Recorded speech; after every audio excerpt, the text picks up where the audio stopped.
The Universal Father. The Universal Father is the God of all creation, the first source and center of all things and beings.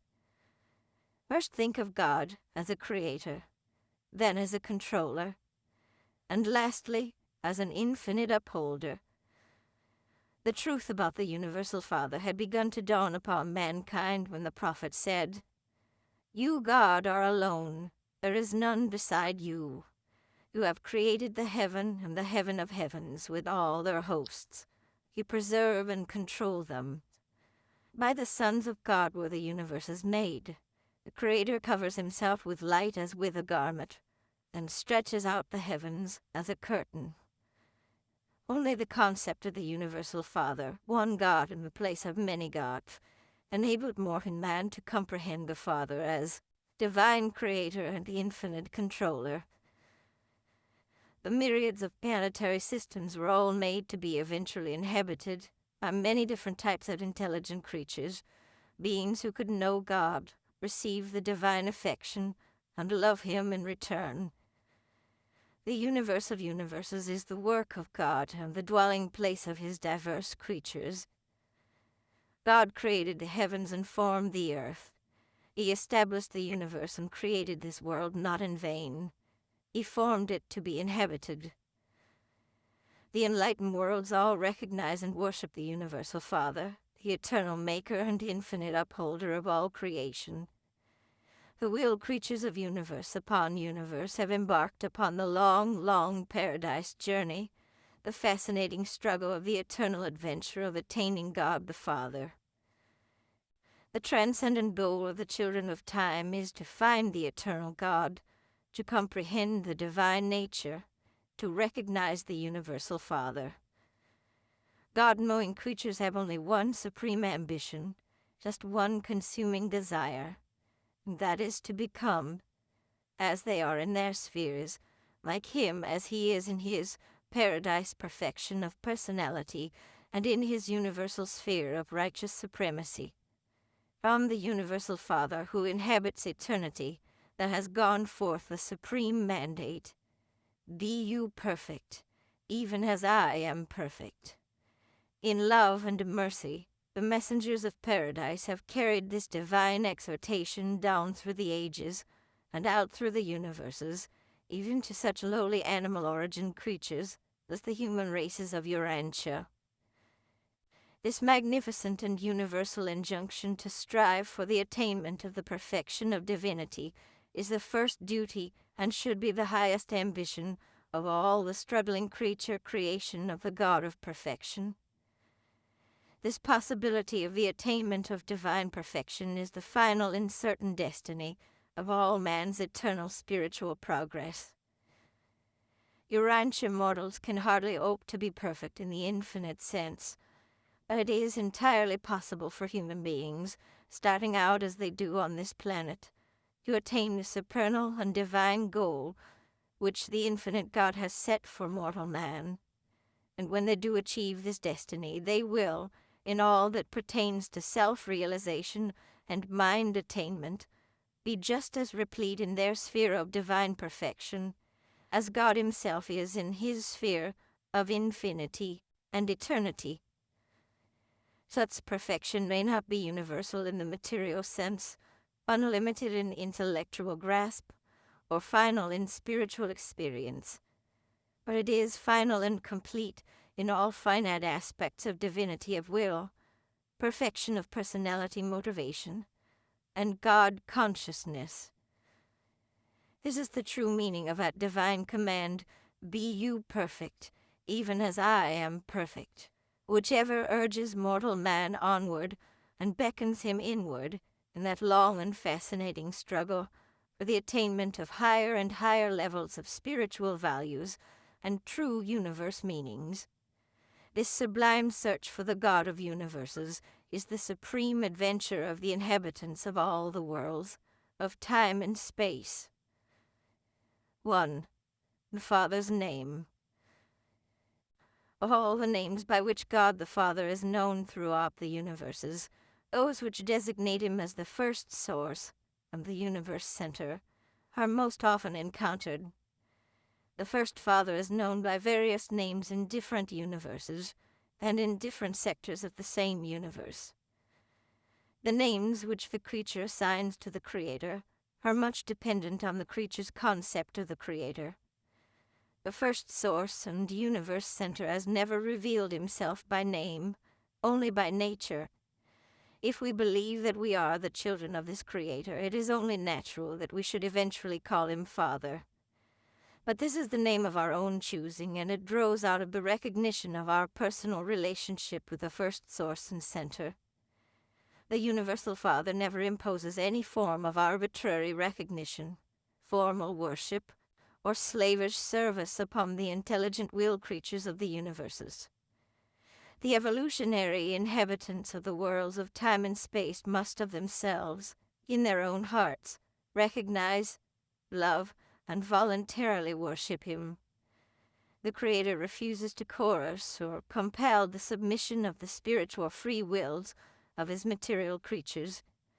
The affectionate dedication of the human will to the doing of the Father's will is man's choicest gift to God. In fact, such a consecration of creature will constitutes man's only possible gift of true value to the Paradise Father.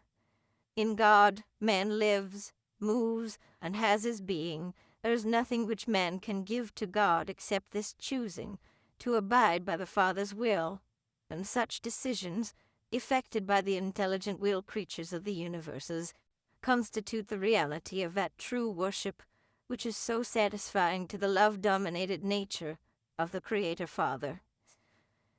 When you have once become truly God-conscious, after you really discover the majestic Creator and begin to experience the realization of the indwelling presence of the Divine Controller, then, in accordance with your enlightenment, and in accordance with the manner and method by which the Divine Sons reveal God, you will find a name for the Universal Father, which will be adequately expressive of your concept of the first great source and center. And so on different worlds and in various universes, the Creator becomes known by numerous appellations, in spirit of relationship, all meaning the same, but in words and symbols, each name standing for the degree, the depth of his enthronement in the hearts of his creatures of any given realm. Near the center of the universe of universes, the Universal Father is generally known by names which may be regarded as meaning the first source. Farther out in the universes of space, the terms employed to designate the Universal Father more often mean the Universal Center. Still farther out in the starry creation, he is known as on the headquarters world of your local universe, as the first creative source and divine center. In one nearby constellation, God is called the Father of universes. In another, the infinite upholder, and to the east, the divine controller. He has also been designated the Father of lights, the gift of life, and the all-powerful one. On those worlds where a paradise son has lived a bestowal life, God is generally known by some name indicative of personal relationship, tender affection, and fatherly devotion. On your constellation headquarters, God is referred to as the Universal Father, and on different planets in your local system of inhabited worlds, he is variously known as the Father of Fathers, the Paradise Father, the Havona Father, and the Spirit Father. Those who know God through the revelations of the bestowals of the Paradise Sons eventually yield to the sentimental appeal of the touching relationship of the Creature-Creator association and refer to God as our Father. On a planet of sex creatures in a world where the impulses of parental emotion are inherent in the hearts of its intelligent beings, the term Father becomes a very expressive and appropriate name for the eternal God. He is best known, most universally acknowledged, on your planet Urantia, by the name God.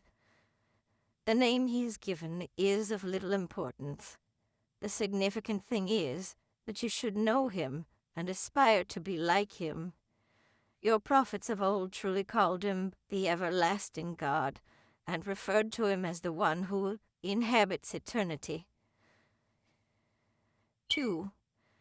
The reality of God. God is primal reality in the spirit world. God is the source of truth in the mind spheres. God overshadows all throughout the material realms. To all created intelligences, God is a personality, and to the universe of universes, He is the first source and center of eternal reality. God is neither man-like nor machine-like. A first Father, His universal spirit, eternal truth, infinite reality, and Father personality. The eternal God is infinitely more than reality idealized, or the universe personalized. God is not simply the supreme desire of man, the mortal quest objectified. Neither is God merely a concept, the power potential of righteousness. The Universal Father is not a synonym for nature, neither is He natural law personified. God is a transcendent reality, not merely man's traditional concept of supreme values. God is not a psychological focalization of spiritual meanings, neither is He the noblest work of man. God may be any or all of these concepts in the minds of men, but He is more. He is a saving person and a loving Father to all who enjoy spiritual peace on earth and who crave to experience personality survival in death. The actuality of the existence of God is demonstrated in human experience by the indwelling of a divine presence, the spirit monitor sent from paradise to live in the mortal mind of man and there to assist in evolving the immortal soul of eternal survival. The presence of this divine adjuster in the human mind is disclosed by 3 experiential phenomena. 1. The intellectual capacity for knowing God. God consciousness. 2. The spiritual urge to find God. God seeking. 3. The personality craving to be like God, the wholehearted desire to do the Father's will. The existence of God can never be proved by scientific experiment or by the pure reason of logical deduction. God can be realized only in the realms of human experience. Nevertheless, the true concept of the reality of God is reasonable to logic, plausible to philosophy, essential to religion, and indispensable to any hope of personality survival. Those who know God have experienced the fact of His presence. Such God-knowing mortals hold in their personal experience the only positive proof of the existence of the living God which one human being can offer to another. The existence of God is utterly beyond all possibility of demonstration, except for the contact between the God consciousness of the human mind and the God presence of a far adjuster that indwells the mortal intellect and is bestowed upon man as the free gift of the Universal Father. In theory, you may think of God as the creator, and He is the personal creator of paradise and the central universe of perfection. But the universes of time and space are all created and organized by the paradise core of the Creator's sons. The Universal Father is not the personal creator of a local universe of Nebadon. The universe in which you live is the creation of His son, Michael. Though the Father does not personally create the evolutionary universes, He does control them in many of their universal relationships, and in certain of their manifestations of physical, mindful, and spiritual energies. God the Father is the personal creator of the paradise universe, and in association with the Eternal Son, the creator of all other